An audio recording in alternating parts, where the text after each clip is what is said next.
मान्या अभी अभी स्कूल से आई थी कि फ़ोन की घंटी बजी। माँ ने फ़ोन उठाया तो उधर की आवाज़ सुनते ही माँ की हल्की सी चीख सुनाई दी। माँ पूछ रही थी, कब, कैसे, अचानक क्या हुआ? मैं अभी आ रही हूँ। इसके आगे माँ कुछ भी नहीं बोल पाई और रोने लगी। मान्या ने पूछने की बहुत कोशिश की, पर माँ तो कुछ कहने की हालत में ही नहीं थी। मान्या भागकर रसोई घर से पानी लाई और माँ को पिलाया। फिर पूछा, माँ सब ठीक तो है? आप ऐसे क्यों रो रही हैं? माँ ने बताया कि उनकी माँ यानी मान्या की नानी अब इस दुनिया में नहीं रही। मान्या भी ये सुनकर स्तब्ध सी खड़ी रह गई। पर माँ, नानी को अचानक क्या हुआ? मैंने तो कल ही उनसे बात की थी, वे बिल्कुल ठीक ठाक थी। क्या कोई दुर्घटना या कुछ और? क्या हुआ नानी को? नमिता ने बताया कि ज़रा सा सीने में दर्द हुआ और धड़कन रुक गई। अब आप क्या करेंगी? अब आप जाएंगी वहाँ? जाना तो चाहती हूँ, पर तेरे पापा को तो फ़ोन करूँ, उनको भी चलना चाहिए। नमिता ने विवेक को फ़ोन किया और बताया कि माँ नहीं रही, हमें अभी चलना होगा, क्योंकि माँ ने अपने शरीर किसी मेडिकल कॉलेज के नाम दान कर दिया था। वे लोग मृत शरीर को लेने आ जाएंगे। भैया कह रहे थे कि जल्दी आ जाएगी तो माँ का चेहरा देख लेगी, वरना वो भी नसीब नहीं होगा। विवेक ने कोई जवाब नहीं दिया। नमिता ने फिर पूछा, किन देर में आ रहे हो? विवेक ने कहा, तुम मान्या और प्रगुण को लेकर चली जाओ, मैं वहीं आता हूँ।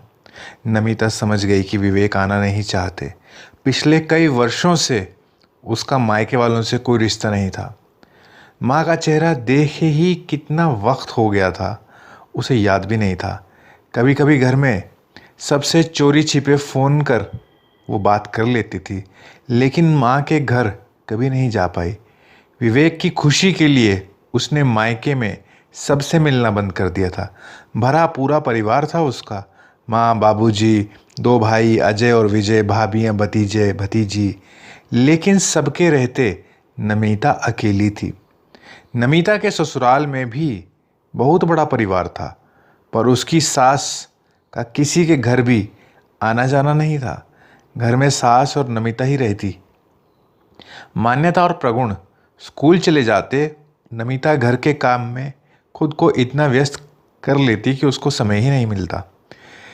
इसी तरह वक्त बीत रहा था और आज माँ भी छोड़कर चली गई। माँ के समझाने पर ही नमिता ने ससुराल और मायके में से ससुराल को चुना था। माँ कहती थी कि मायका तो तेरा हमेशा ही रहेगा, लेकिन ससुराल छूटा तो बस छूट जाएगा। नमिता को सोचते देख मान्या ने आवाज़ दी, मम्मी पापा ने क्या कहा? नमिता के मुंह से शब्द नहीं निकल रहे थे। वह मान्या को गले लगाकर फूट कर रो पड़ी। मान्या, मैं क्या करूं, आज भी तेरे पापा साथ चलने को तैयार नहीं। तो क्या आप पापा के बिना जाएंगी? तो क्या आज आप अकेले नहीं जाएंगी? 21वीं सदी में रहकर भी किस दुनिया में जी रही हो माँ? अगर आप नानी की आखिरी बार नहीं देख पाई तो इस बात के लिए क्या अपने आप को कभी माफ़ कर पाओगी? आप क्या सोचती हैं कि नाना जी आपको माफ़ कर पाएंगे? आज उनको आपकी सबसे ज़्यादा ज़रूरत है। माँ आप बड़ी हैं, समझदार हैं, पर आज मैं आपका साथ नहीं दूंगी। मैं प्रगुण को लेकर साथ जा रही हूँ। मान्या ने अपनी दादी को आवाज़ दी। दादी ऊपर के कमरे में सो रही थी। दादी उठकर आई तो मान्या ने नानी के बारे में बताया। दादी ने छूटते ही पूछा, विवेक को फ़ोन किया का? किया था, वो तो अभी नहीं आ रहे। आप चल रही हैं क्या? मान्या ने कहा। प्रगुण ने जब देखा कि माँ आज भी अकेले जाने के बारे में सोचकर परेशान है, तो माँ का हाथ पकड़कर लगभग खींचते हुए बोला, चलो माँ, अब सोचने का वक्त नहीं है और अब आप असहाय नहीं हैं, आपके बच्चे आपके साथ हैं। दादी ने भी खराब तबीयत का बहाना बनाकर आने से इनकार कर दिया।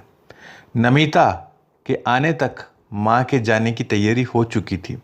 7 वर्षों के बाद माँ के आंगन में कदम रखा था, वो भी माँ की विदाई के वक्त। यह सोचकर ही नमिता बेहोश हो गई। जब होश आया तो सब कुछ खत्म हो चुका था। माँ का संस्कार तो होना ही नहीं था। सभी रिश्तेदार घर पर इकट्ठे हुए और चौथे ही दिन उनकी सारी रस्में पूरी कर दी गई। फिर नमिता बाबूजी से फिर आने का वादा करके घर आ गई। घर आने पर नमिता की माँ के देहदान के बारे में पक्ष विपक्ष में बातें होती रहीं, पर नमिता सिर्फ माँ के दर्द को महसूस करती रही कि मरकर भी माँ दूसरों के लिए जिंदा है। किसी को आँख की रोशनी मिल गई, किसी को गुर्दे, और कितने ही बच्चों ने प्रशिक्षण पाए होंगे। 2 साल बीत गए, सब अपने अपने जीवन में व्यस्त हो गए, लेकिन मान्यता के हृदय में जो दर्द था वो किसी से न कह पाई। उसकी स्कूल की शिक्षा पूरी हो गई, उसने मेडिकल में दाखिला लिया और पूना चली गई। अब विवेक को उसकी कमी महसूस होती थी, लेकिन मान्या जानबूझकर उससे दूर रहती, फ़ोन पर भी कम ही बात करती। कभी पढ़ाई का बहाना तो कभी कोई दूसरा बहाना बनाकर उससे दूरी बनाए रखती। विवेक मान्या को बहुत प्यार करता था, पर मान्या के बिना उसे अच्छा नहीं लगता था। छुट्टियों में भी मान्या कम ही घर आती। अब जब छुट्टियां हुई तो विवेक उसे पहले लेने ही पहुंच गया। मान्या के आने से घर में चहल पहल हो गई थी। नमिता भी उसकी पसंद का खाना बनाती। विवेक भी ज़्यादा वक्त मान्या के साथ ही रहना चाहता, पर नमिता ने महसूस किया कि मान्या विवेक के साथ ज़्यादा खुश नहीं रहती। पहले तो पापा से एक पल भी दूर नहीं रहती थी, लेकिन अब क्या हो गया? एक दिन नमिता ने मान्या से पूछ ही लिया कि ऐसा क्या है जो अपने पापा के साथ ऐसा व्यवहार करती है।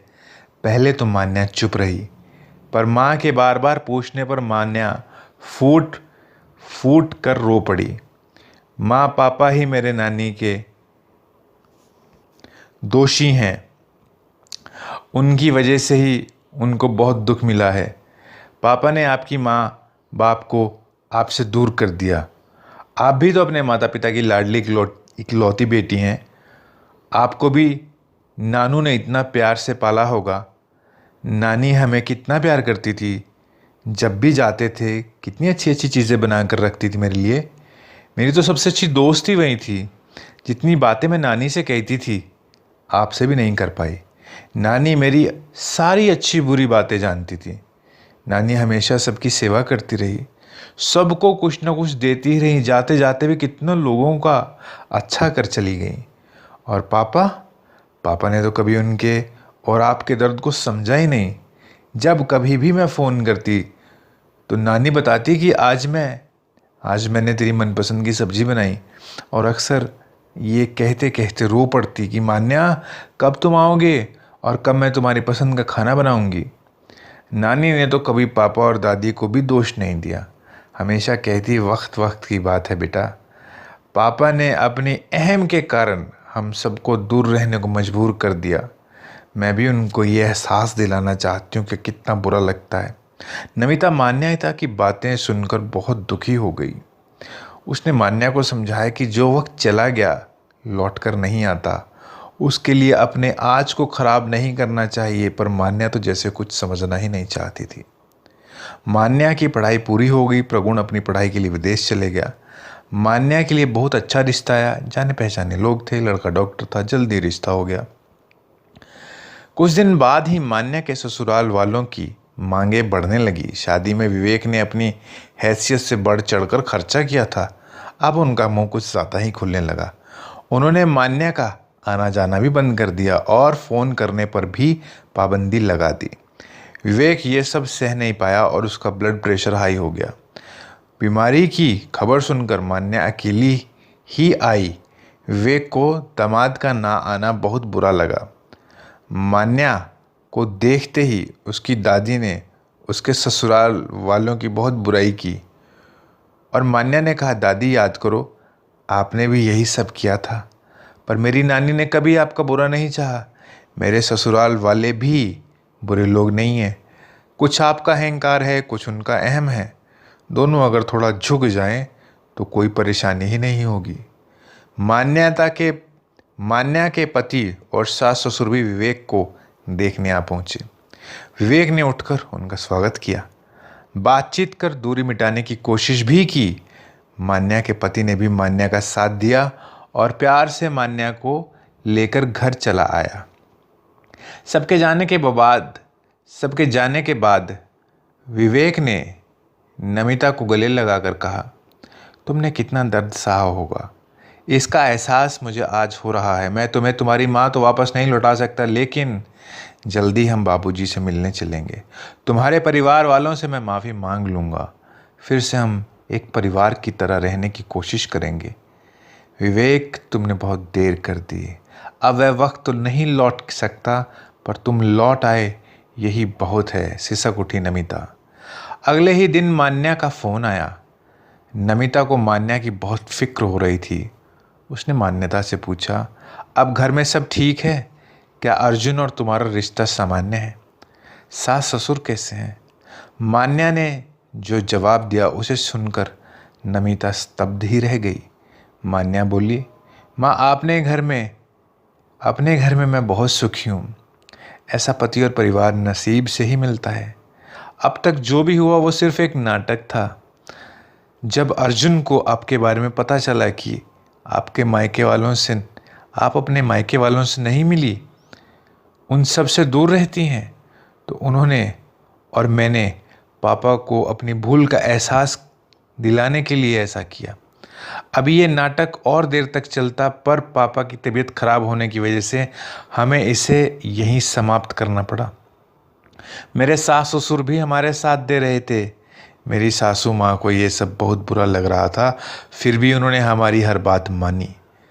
पर मान्या, मुझे तो बता देती, मैं तो तेरे लिए कितनी परेशान थी। माँ, अगर आपको बता देती तो आप मुझे ऐसा कभी करने ही नहीं देती।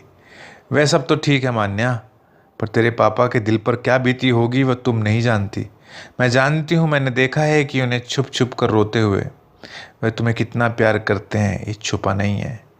मेरे जीवन में बदलाव तो पता नहीं आएगा या नहीं, पर मैं तेरे पापा को दुखी नहीं देख सकती मान्या। बेटी, तुम मेरा दर्द समझती हो, मेरे लिए इतना ही काफ़ी है। तुम अपने घर में सुखी रहो और इसी में ही खुश हूँ मैं। अब इस बात को हम यहीं ख़त्म कर देते हैं। इस बात का जिक्र हम फिर नहीं करेंगे। तुम भी अपने पापा का दिल मत दुखाना। आज रात को तुम अपने परिवार के साथ हमारे यहाँ आ रहे हो। हम सब मिलकर खाना खाएंगे और तुझे और तेरे पापा को भी अच्छा लगेगा। कैसी लगी आपको कहानी? आप चाहें तो कमेंट सेक्शन में बता सकते हैं। Thank you.